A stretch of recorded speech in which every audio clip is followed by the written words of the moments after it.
don't care if your turkey is moister than an oyster because I'm still going to slather it in gravy.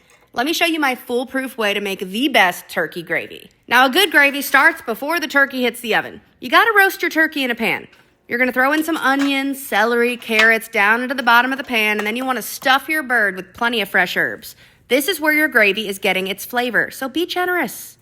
Now, you can roast it or smoke it or do whatever you want, but when it's done, you can pull it out to rest, and you will find liquid gold in the bottom of the pan. Now, you want to strain those drippings, so you can pull out the veggies, and if you got a fine mesh strainer, that'll work best, but, just use what you got.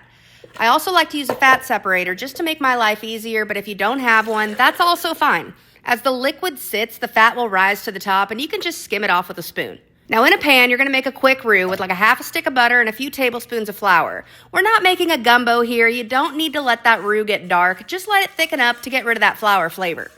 Now, you can add your pan drippings to the pan and give it a good mix.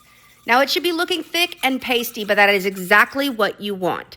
Then you're going to add about a cup or so of bone broth to the pan and give it a good whisk until you get that gravy-like consistency. A good trick is to coat the back of a spoon in gravy and run your finger across it. If that line stays clear, the gravy is ready. You can also lick your finger to taste for seasonings. It shouldn't need much. I usually just add some fresh cracked black pepper to mine. Then you can pour it into that fancy china you only use a couple times a year, and boom, you've got some dang good turkey gravy.